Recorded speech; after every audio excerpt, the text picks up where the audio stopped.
In October of 22, we actually did 5 on the same day. They all closed simultaneously on the same day. It was 42 stores that we purchased on the same day from 5 different entities in 5 different parts of the country with 5 different management teams. It was unbelievable that we pulled it off. At the same time, through that, it was a transformational change for the organization. We handpicked these based on their management teams. We wanted to integrate them. Out of the 5, 2 were a total flop. Welcome to Think Business with Tyler, sharing our methods and strategies for success. Join in on our conversations with business owners as we highlight their triumphs and detail how they overcame the challenges they faced while continuing to grow and scale their business. It's time to think life, think success, and think business with your host, Tyler Martin. Hey, welcome back to another episode of Think Business with Tyler. Today's guest is Michael Seitz. He's the CEO of EarthWise Pet. This is a fast-growing pet retail and services franchise with over 200 locations nationwide. But what makes Michael's story fascinating isn't just the scale, it's how he got there. He started in dental school, ditched it to follow a wild idea, and ended up building one of the most unique franchise models in the pet industry. We cover everything from flipping stores to franchisees to acquiring 5 businesses in one day, and even using AI to power pet nutrition. This one's a blend of real-world leadership, smart strategy, and a few hilarious detours, including a 500-pound lemonade stand from 3rd grade. Let's jump right in. Hey, Michael, welcome to the Think Business with Tyler podcast show. How's it going? Doing well. Thanks, Tyler, for having me on. Yeah, thanks for being part of the show. I love to always start out just learning 2 things about you. 1 is what you do professionally. And then 2, if you have maybe a personal tidbit about yourself that you can share with the audience, we can learn about you. No, absolutely. Yeah. So I am currently the CEO of the EarthWise Pet family of brands. We are a franchise company, but we also have corporate stores and we have brick and mortar as well as a mobile component. So think of us as kind of the pet services platform that's a franchise company. In terms of a personal side, oh yeah, a lot of options on that front. Yeah, no, I think if people were to the people that know me know that I love, I'm a tinkerer. I love to build things with my hands, and so, whether it's building race car simulators in my basement to pools in the backyard with myself, kind of a thing. Like that's just a passion that I have. So that's if I'm bored, I'm always doing something. Wow, when you said a tinker, I was thinking like some little gadget or something. Yeah, no. You're like building spaceships in your basement. Oh my gosh! So yeah, funny story. So during COVID, right, a lot of downtime, a lot of time in the house, and so I had this great plan that I was going to completely transform our backyard. My wife just shakes her head. She's like, "Oh no, here we go." She didn't believe it. I showed her the plans of what I was going to do. It was like a 1,400-foot deck, a saltwater pool, all sorts of stuff. And she's like, "Yeah, whatever." And then about a month later, it was done. And she's like, "I can't believe you actually did this." So yes, I am a tinkerer. I know I'm not quite on the scale as you, but I find it fascinating. My wife is kind of resigned to stuff like that too. Yeah. I get some hairbrain idea. I'm not calling yours a hairbrain idea. Oh, it was a total hairbrain idea. Yeah, she's like, whatever, dude. Just do whatever you want. Yeah. Just don't ruin this or don't take this. Don't destroy my yard. Yeah, exactly. Wow. That's funny. Okay. So, hey, one thing that you said that I do want to clarify on or just understand, you mentioned having corporate stores and then franchise stores. Yeah. What's that mix like? What is your mix of corporate versus franchise? Yeah, we have just over 200 units nationally. 51 of them are corporate. So we've always kind of, originally we started out as a franchise company only. And, we never wanted that conflict of interest. A lot of franchise companies kind of do a both and it can create some animosity with franchisees. Yeah. But as we grew, we realized that we needed a set of pilot stores in various kind of regionally accretive locations that we could roll out private label to. We could test certain marketing strategies on before we rolled them out system wide. And so we kind of settled on that 20 to 30% number is kind of that sweet spot. I'm cool with on the lower end of that. Right now we have about 25%. Does cash flow have you down? Profit not where you think it should be? Maybe it's the long hours. Let's meet to see if I can help. I bridge driving the financial performance of your business to hit growth and success targets. Book a complimentary meeting at meetforgrowth.com to get started now. Once again, that's meetforgrowth.com. I look forward to talking with you. And thanks for listening to the show. I'm cool with on the lower end of that. Right now we have about 25%. Yeah, and so it's almost like an R&D in a way. Absolutely. Absolutely. Okay. Yeah. What do you do? Like, and sorry if this is probably a little bit of a novice question, but just curious, do any of those corporate stores ever become franchise eligible, or like you go, okay, this is taking us run, no reason for us to be piloting in this area, bring in a franchisee? No, absolutely. Strategically, we've actually created a whole component to our business model where we buy businesses outside of our system that fit our model and then flip them to franchisees or prospective franchisees. It tends to be a lower barrier of entry financially with the build out costs, real estate as it is, construction costs. You can find something where you're mitigating a lot of those costs and already have a pretty established customer base. It tends to work pretty well. So right now, we have 51 corporate stores, but we have 20 that are in process of potentially being flipped. And so as we flip those, we'll get more corporate stores and we kind of continue that kind of trend. So. That's fascinating. So the flip, is that also like a warmer transaction for the franchisee too, I would think, because they're like getting this established store. They're kind of buying already something that's already functioning. Yeah. Imagine stepping into a cash flowing business and it's part of a franchise system. And so it mitigates a whole bunch of the typical risk factors you face with new business. So we're pretty picky on who we bring in as our franchisees, especially if they're from outside the system. We expect them to come in, grow and expand in those markets, not just be a one-off kind of a situation. And so, we can kind of hand select because they are established cash flowing business and the risk is a lot lower. Yeah, makes a lot of sense. Who do you consider your main competitors? Yeah, we're positioned pretty interestingly because a lot of people think Petco, PetSmart, that kind of thing. Yeah, we like to be across the street, if not in the same center as those guys, just because we have a very much a customer service slant. We have products that they can't carry. There's some product exclusivity and protections there, and price wise, we can compete really well with them. So we're really comfortable being close to those guys. So we don't see them as much as of a competitor. Really, our primary competitors are going to be your mom and pop, established 20-year-old owner operator players that literally know the first names of every customer that comes in their store, and those customers are much harder to peel away than a Petco or PetSmart customers. Yeah, that's what I was going to say. How do you compete with that? Like, yeah. Obviously, they don't get as good at pricing because they're small one-off stores. So you might be able to compete on that thing. But a lot of times people aren't coming for price anyway. They're coming for that. They know who I am. They know my dog's name or cat's name or whatever your pet may be. How do you compete with that? Or what do you even try to do? Yeah, our focus has really been, we think of our primary hooks as two parts. One of them is grooming. So we do a lot of grooming and service revenue. And then the other one is nutrition. So we have a certified pet dietitian program. We have over 1,200 employees across the country that have gone through it. And we even have a vet liaison kind of a program as well to teach the veterinarian staff also about pet nutrition. And so there's a collaborative effort to become the nutrition experts of the market. And so first and foremost, if you're going to our stores, you expect excellence and knowledge on nutrition, and you expect to be able to have the service spa component that our stores have become known for. So those two things combined. Most owner operators stores do not have services, and they don't have any kind of formal nutrition education. They've learned through just years of experience, but they don't really have kind of a certification program that validates what they're saying. Right.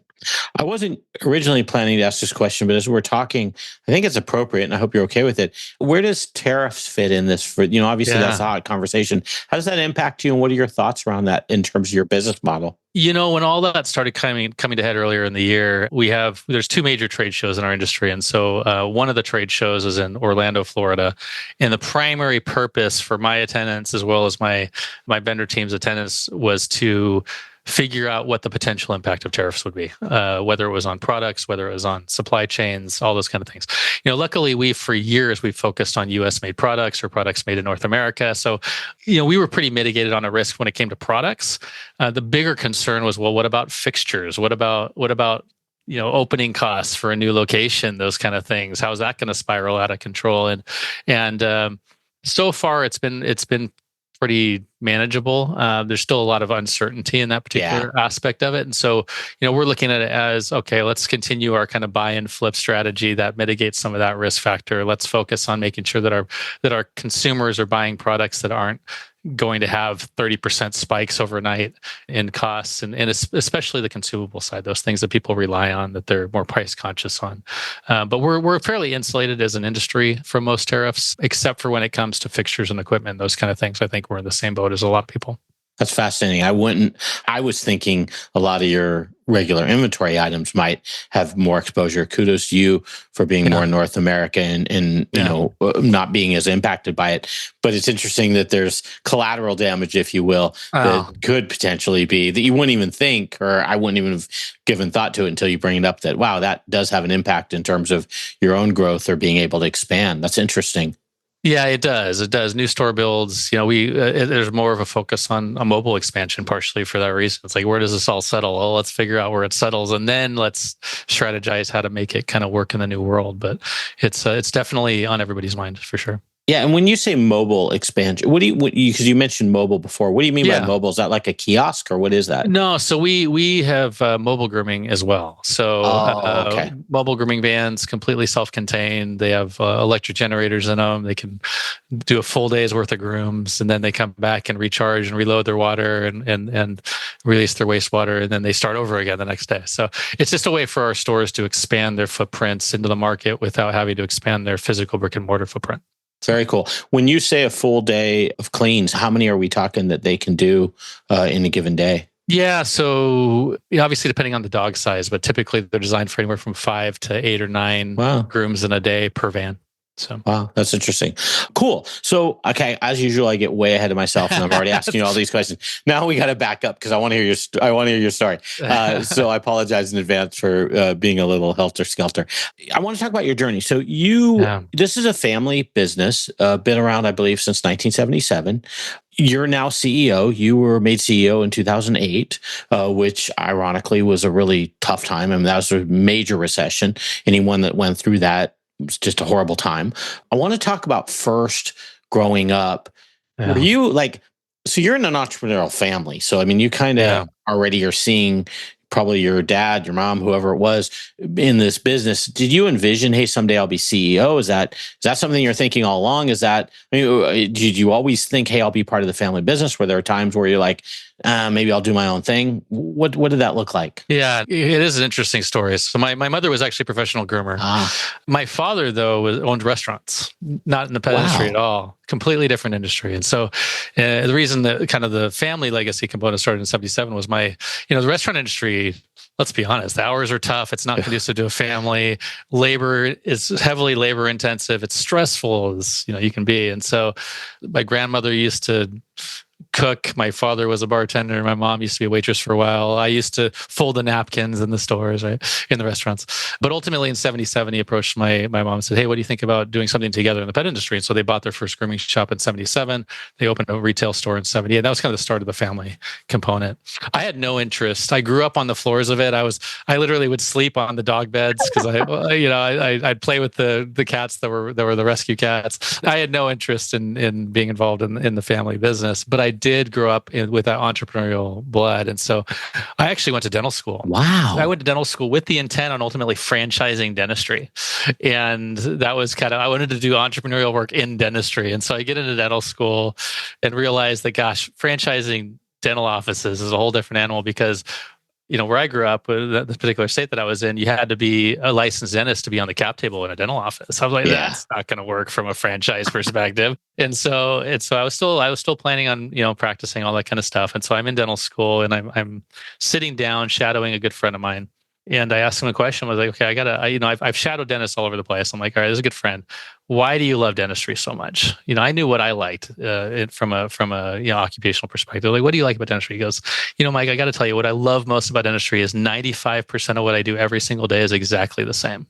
And you could tell from an entrepreneurial family, that was like a dagger to the heart. That was death. It was like, you just killed it, man. Like, there's nothing I could do in dentistry that will ever satisfy me long term. Like, I need some level of risk. I need challenge. I need every day to be different. I need something to challenge me on a regular basis. And so I started a business while I was in dental school, and on the side, and ultimately I grew to the point where I hired a buddy of mine to work out of my garage to work on this business while I'm going to dental school.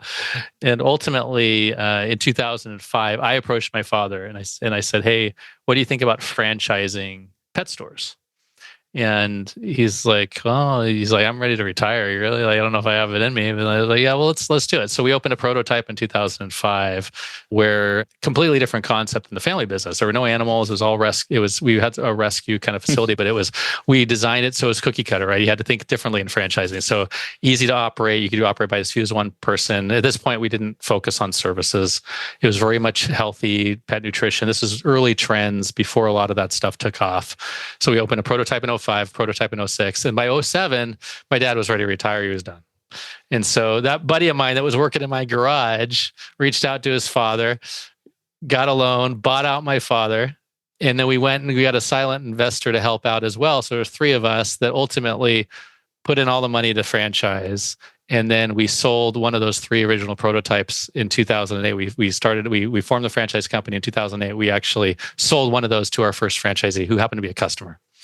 And that was our first franchise location back in 2008. Now, talking about a terrible timing to do anything business-wise. Oh my gosh. Yeah. I mean, the collapse of the world happened in 2009. So it was like one of those things where it was just awful timing on that front. But there's nothing better than being in a franchise company during a recession. Really? As corporate America loses their jobs, they want more control over their life. They want to be able to do something on their own. They want to do something that they love. And so they start looking into different business opportunities. And there's this kind of massive uptick in franchising during recessions. Wow. And so we started to grow, and it was a slow growth. It was the early stages. We didn't grow very fast. And then it wasn't until 2011 that I saw the writing on the wall. I'd grown up in the industry. Like, one of the greatest things I think that we offer to franchisees is we've seen the trends and we've been able to anticipate them for decades. And said, pet services is the future. We have to start implementing it. And so in 2011, we mandated that every new store had grooming and self-wash in it. And now we have grooming only salons, for example, where the whole store's grooming. And so it changed. I've got a question though. So kind of going back, so 2008 was when you became CEO. Yeah. How did it play out with your friend? Like, is he still a piece of ownership, or did you buy him out? No, so he's wow. he's my chief development officer. We've been partners ever since. So wow. Yeah, and we were best friends since third grade. So it was like a crazy story. One of the things, he was actually planning on going to dental school. I talked him out of it. So, that is really crazy though, because I can't tell you how many times. Yeah. I have 201 live published episodes as of right now. I think I've recorded 220 episodes. I think probably, I hope I'm not exaggerating, 30 to 40% have started out with a partner, and at some point they've had a falling out, or they haven't for sure together. It's high. I mean, it's really high. And so for you guys to, from the pretty much infancy of it to now be at the stage that you're at now, I think 150 plus stores, that's pretty crazy. Yeah, it is. It's actually an amazing journey together. And obviously, we had those moments where we were at each other's throats. I think any business relationship has that, where, I was done. He was done. I didn't want him involved anymore. He didn't want me involved, whatever. Right? We had those moments for sure. But eventually you get through those, you face those kind of impossible moments, and you realize that wow, actually I can count on this guy when it matters, and you can count on me when it matters. And you realize that it's, you get to the place where you stay in your lanes and you make something work. I think the biggest thing is when there's a lot of overlap, there's a lot of ego, somebody's going to get hurt. But eventually you realize, okay, what's your area of expertise? What's mine? All right, let's stay in our lanes. Let's do it. And it's made all the difference in the world. So going back, so we've known each other since third grade. And early on, we've always thought about business and entrepreneurial, kind of that part of us. And so we had a moment when we were in elementary school where we decided we were going to take over the lemonade stand world. And we're like, we got to professionalize this industry. Like, there's no people to stick out their table. This is ridiculous. We can mark up things a whole lot more than doing. There's some plays here. So we built a lemonade stand prototype where we literally built it with wood. We had a pitched roof. This was in Oregon. We had side door. We built a lemonade stand, a full on lemonade stand that That's hilarious. We're gonna own this market. And then we realized we built it in my backyard. The thing weighed 500 pounds. Whoops. Location. Right? It was. We were like, oh, that didn't work. That's hilarious. But that attitude's always been there. So. One question I have: Are you guys? Is it a 50-50 relationship, or what? Is there a primary owner? No, we have some other cable members now. Okay. There's 6 of us now on the cap table. We're 2 of them. Collectively, though, between the 2 of us, it was always kind of our objective and our goal to make sure that we always had voting majority, and we still do to this day. So I'm sorry, and I didn't ask the question very well. When you guys were early on, was it 50-50, or did one have more ownership than the other? It was 33 because we had this minority silent investor at the time that helped us. So even more tribute to you guys, because that means you all had equal say, and that's usually, I think, I would give another reason things kind of fall apart is there's no one that really can say this is the way we're going to do it. And so you get oftentimes you'll get people on different pages, and when it's all equal, there's no one to say, it's my decision. And so that's even more kudos to you guys. Wow, what a good story. What a cool story. Yeah. And the 500-pound lemonade stand, I'm assuming that's not around anymore. No, I have pictures of it. I do. But I have the memorialized proof that it existed. But yeah, it does not exist anymore. Wow, that's hilarious. Okay, I want to shift gears because I think this is part of what makes your story so cool. I believe you had 9 acquisitions since 2022. Yeah. I'd love to talk about just picking one out of there. Has there been one? I mean, do you have it down to a science now, or has there been one that's just kind of gone squirrely the whole time? I'd love to kind of just get into that story a little bit of how you work through it and some challenges that you face. Because when you have 9 acquisitions, I'm sure they're not all perfect. No, and in October of 22, we actually did 5 on the same day. Wow. I thought you were going to say in the same year. Same day. They all closed simultaneously on the same day. It was 42 stores that we purchased on the same day from 5 different entities in 5 different parts of the country with 5 different management teams. Oh, that'd keep me up at night. And it was, even our M&A attorneys were like, we've never done this before. Yeah, it was unbelievable that we pulled it off. At the same time, through that, it was a transformational change for the organization. We handpicked these based on their management teams. We wanted to integrate them. Out of the 5, 2 were a total flop. So I think one of the things that you realize when you do M&A or roll-ups or any of that kind of stuff is they can look great from the outside, but once you get into the closet, sometimes you realize, oh, now it makes sense. Really? And part of that's the teams that you get as well, where there's culture integrating 5 different cultures, especially when 2 of those 5, actually 3 of those 5 had founder management teams that had their own view of what things should look like and had proof of record that they had been successful in it, and that was a challenge. I remember right before that particular deal happened, we got all 5 of the management teams together. We met up in Seattle. There were about 35 of us up there, and we had a 2-day basically retreat, almost kind of just collaborative experience on how are we going to make this work post acquisition. And we did that before it closed.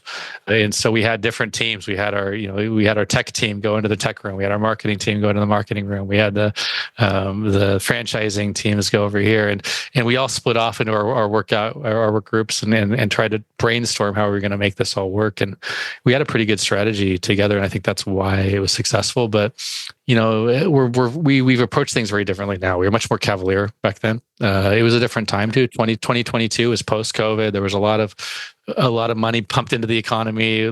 The industry was fantastic. It was growing like crazy. And so now we're much more judicious about how we look at acquisitions. We have 2 that we're looking at right now, and a very different approach than we did back in 2022. So the due diligence is much more detailed. It's much more vigorous. We trust the numbers a whole lot less. We discount them a whole lot more.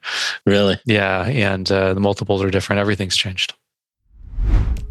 If you're a business owner feeling stuck in your business, overwhelmed, responsible for everything that happens, and working long hours, Tyler helps his clients develop processes, hire high-performing team members, and better understand their financial metrics and numbers to allow for a more predictable, less hands-on business. To schedule a free, no-pressure consultation, head to thinktyler.com and click the meeting button. Tyler would love to see if he can help you work on your business, not in your business. Schedule a consultation today at thinktyler.com. Think life, think success, think business. We trust the numbers a whole lot less. We discount them a whole lot more. And the multiples are different. Everything's changed. Interesting.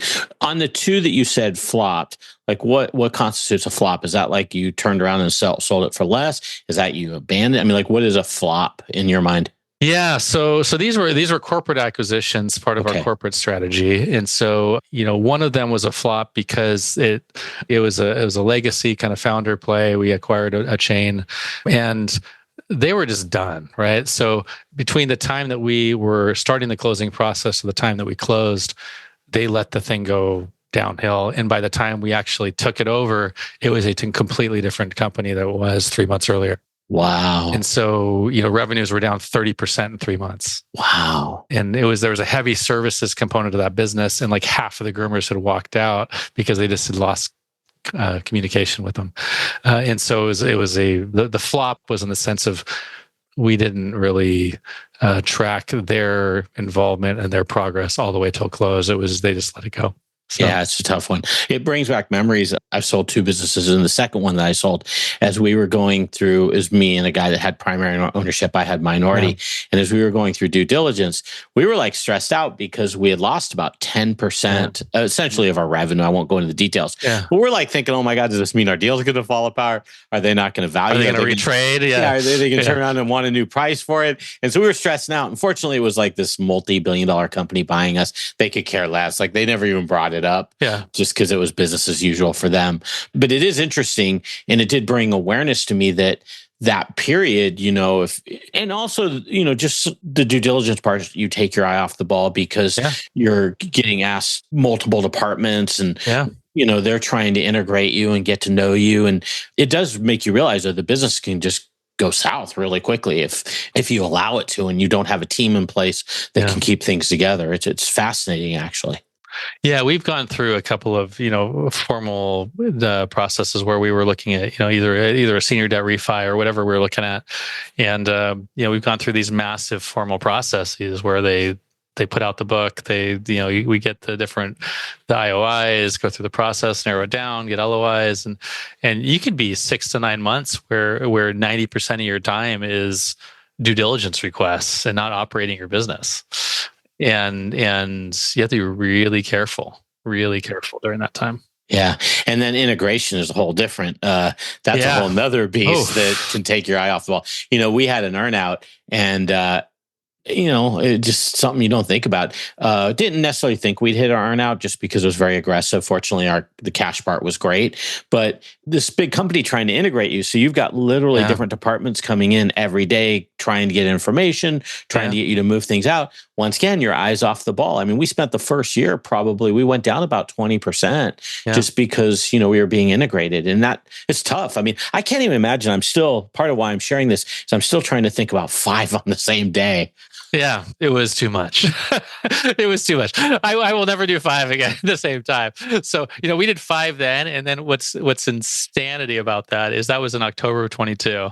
And then in March of 23. So only 5 months later, I mean, you're still in the heart of integration. We did 2 more. Wow. And, of the 5, not all of them were so... there's corporate store buys we've also done franchise companies where we bought some smaller franchise companies. Those are much easier. Because, you already have a franchise system in place. You have a lot of the processes in place already. And basically you're buying a royalty stream and you're providing the support. So it's a very different animal to do that. But the physical store component has been a challenge for sure. Yeah. So take your mind back to when you were like maybe $1 to $20 million a year company. Yeah. That's the type of listener that's in this audience for the most part. Yeah. What would you say to them in terms of, because now you're like this giant company, or at least in my mind, this giant company, 150, I believe you're $150 million plus in revenue, 1,400 employees, I think. I think we said, how many locations? Over 150 locations, is that right? We're just over 200, actually. Over 200 locations. Yeah. So my data is old. You guys are really nice size. You're national now, right? Yeah. Yeah. So what would you say to those owners that are trying to scale? They're kind of stuck. Yeah. A lot of times people come to me, their big goal is to get to 10 million, or if they're 12 million, their goal is to get 20 million.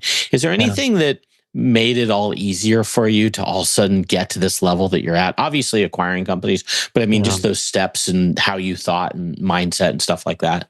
Well, yeah, I think, I do have some thoughts on that. We are still not sponsored backed. I think a lot of companies at our point are definitely sponsored backed, right? Yeah. But, we have some deep pocketed owners, but we're not sponsored backed. So, the idea of doing a debt deal, the magnitude that we've done without sponsor backing is fairly rare. And so I think, one of the things that I think helped us go from that, 10 million to 50 million or whatever, for one, when you're looking at a growth play and you're looking at organic versus an M&A acquisition play, we really looked at M&A originally as a talent acquisition more than we did an EBITDA or a top line growth acquisition. We looked at it as we had missing pieces in our management team. And when you're scaling, when you're kind of hitting that tipping point of going from, one place and you're trying to create that kind of hockey stick momentum, you'll crumble under the pressure if you don't have the right people in place. And so for us, it was, we need this position. We need somebody that understands this. And luckily, I'm in an industry where everybody knows each other. And so I had, over years and years and years of networking, gotten to know a lot of the best and brightest in the industry. And so, it's some of it was just reaching out, going, hey, let's figure out a way to do something together because I need you on my team.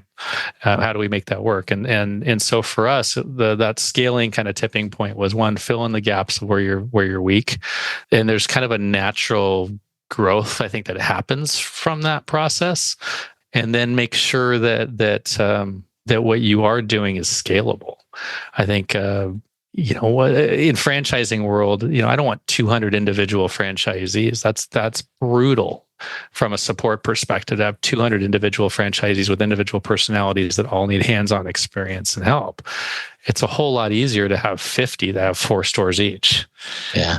And then you're teaching them how to go from 4 to 10, right? So there's a scaling that naturally happens in franchising, but I can relay it back to somebody that's doing it without franchising, where it's like, why did that work? It's because we were handpicking management people that could scale or processes that could scale, not trying to replicate a wheel that ultimately would hit a stopping point.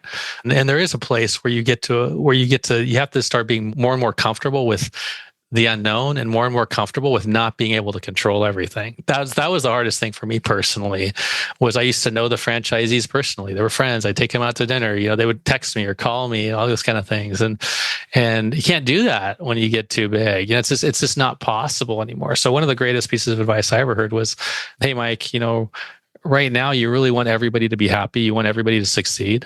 I really hope you get big enough where if you have an approval rating the same as the president's, you're successful, because the reality is you get to a place where people start making assumptions. They start making judgments because they don't know you personally anymore. And as a leadership group, you have to be okay with that. Otherwise, you will never be able to grow to the next level. If you will always stay where you are, because somebody will say something that will be so offensive, you'll take it personally. You'll try to revamp everything to appease that one individual instead of sticking to the model or the plan that ultimately works and being okay with the occasional disgruntled team member or staff or employee or franchisee or whatever it is.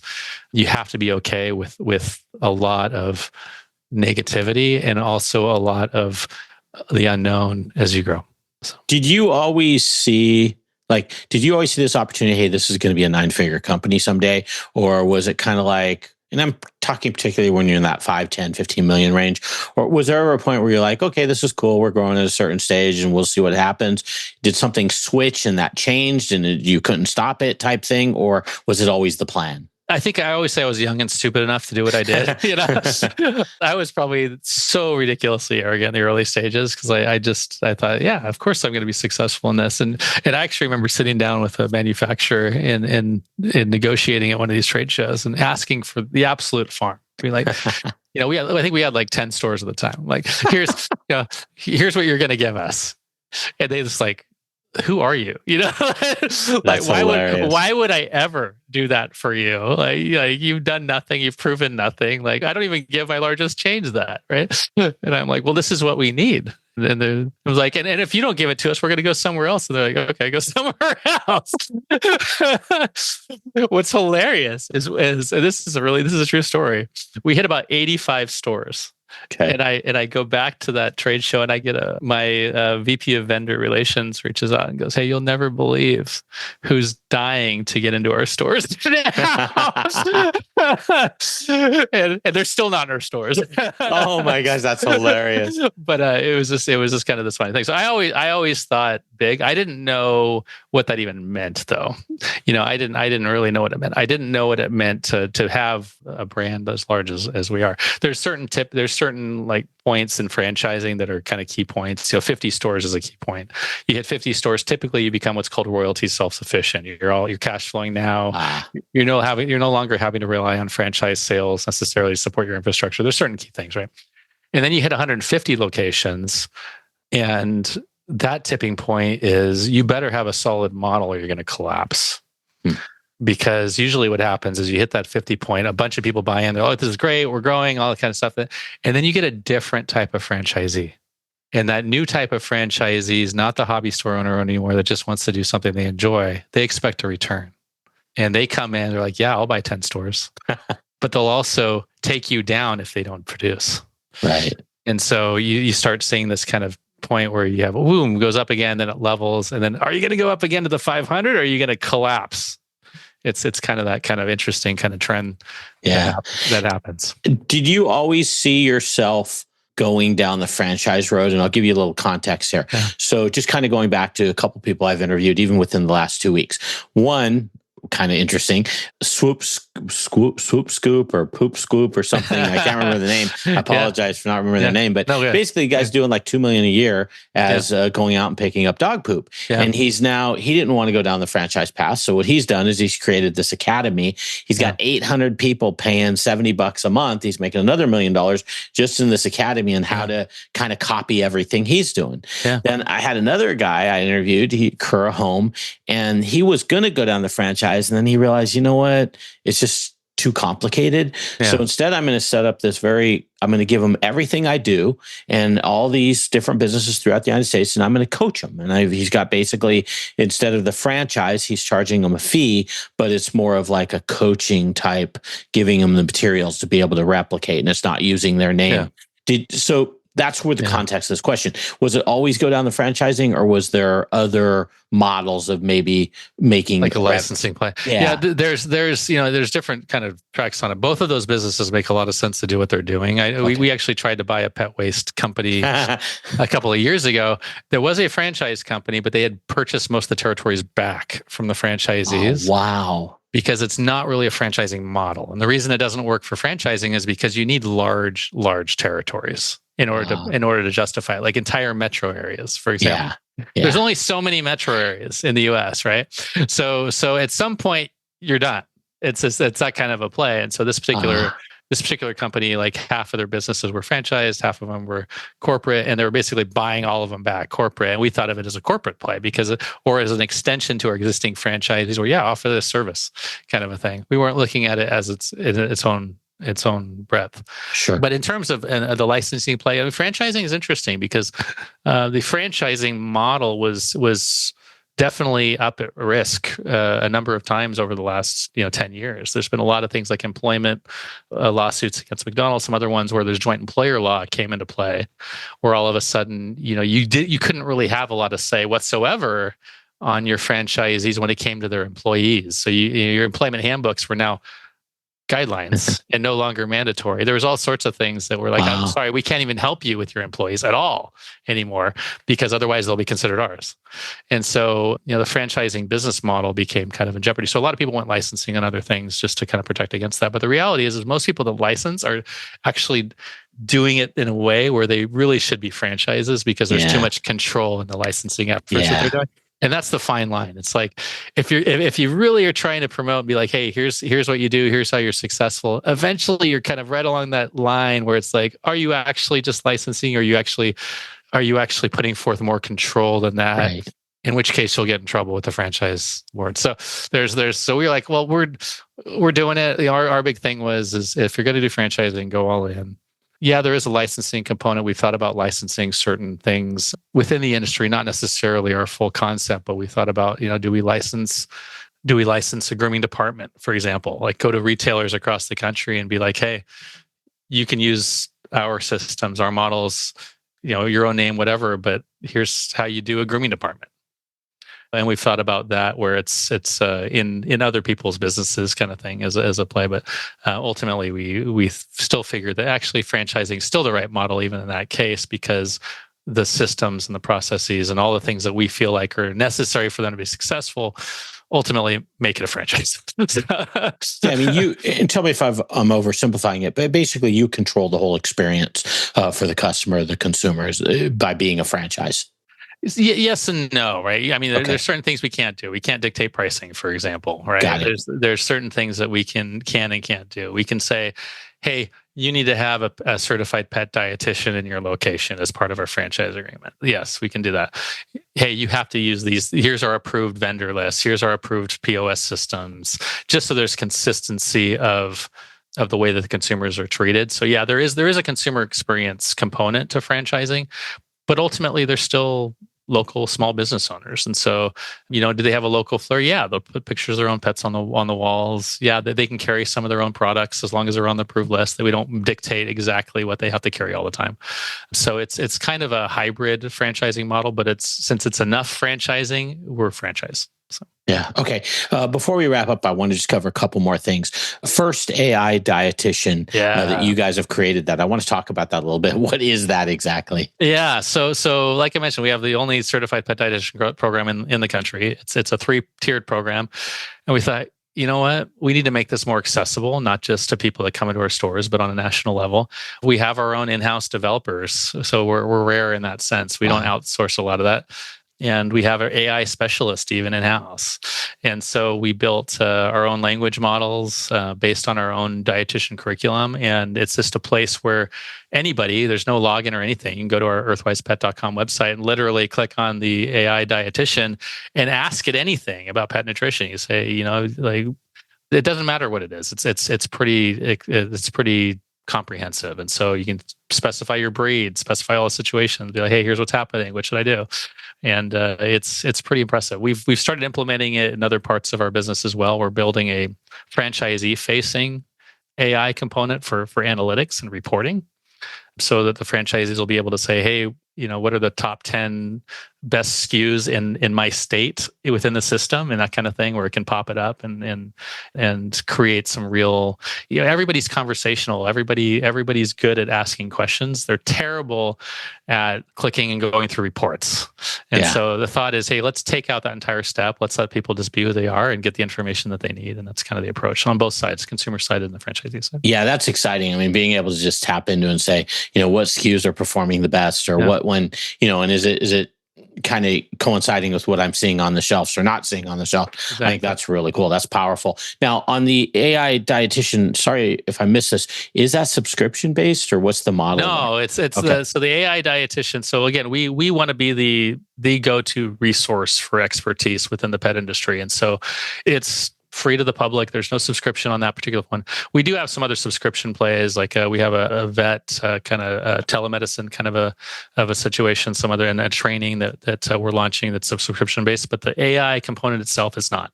So it's literally free, accessible to the public. We have a really strong marketing program we call "Let Us Help You Buy Better." It has nothing to do with, hey, come into our stores and shop. It's like, no, let's educate you on proper pet nutrition, period.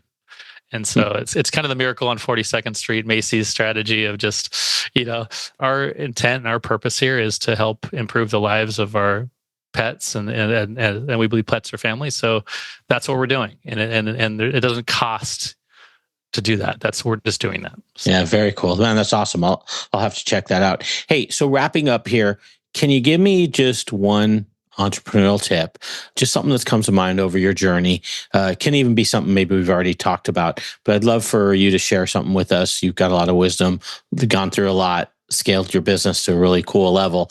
I'd love to see if there's something maybe we could apply in our businesses from what you've learned. Yeah, I think the best advice I can give is to let go of the ego and listen to the people around you. Listen first, act second.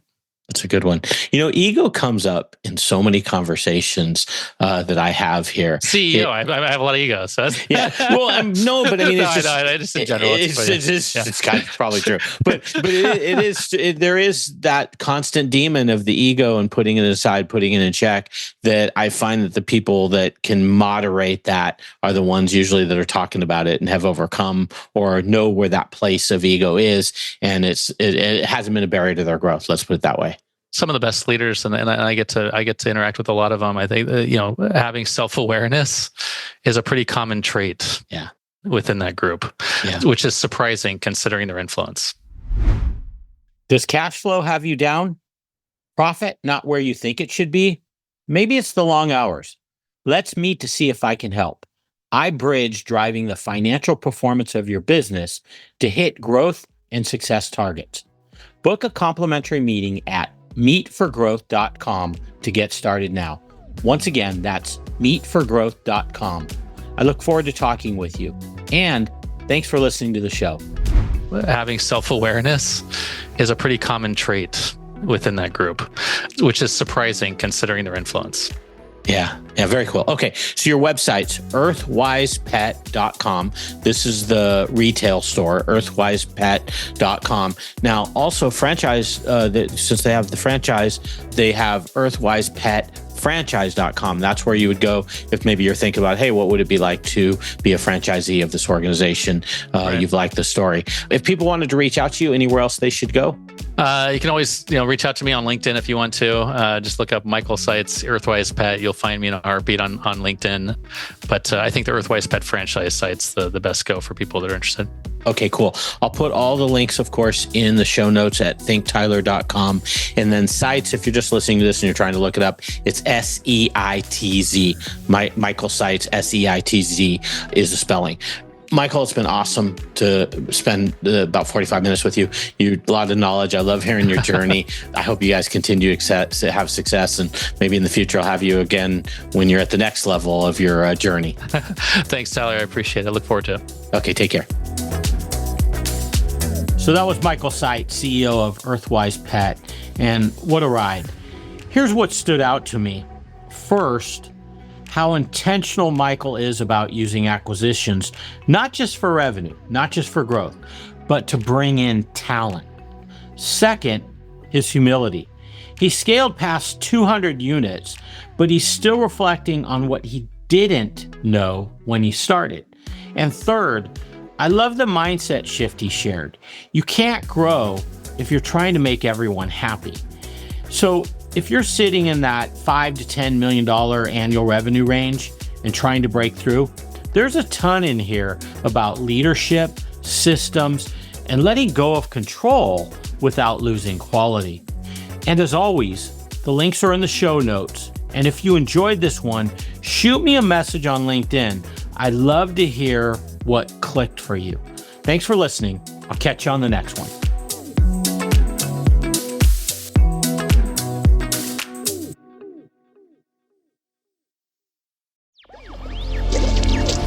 Electricast.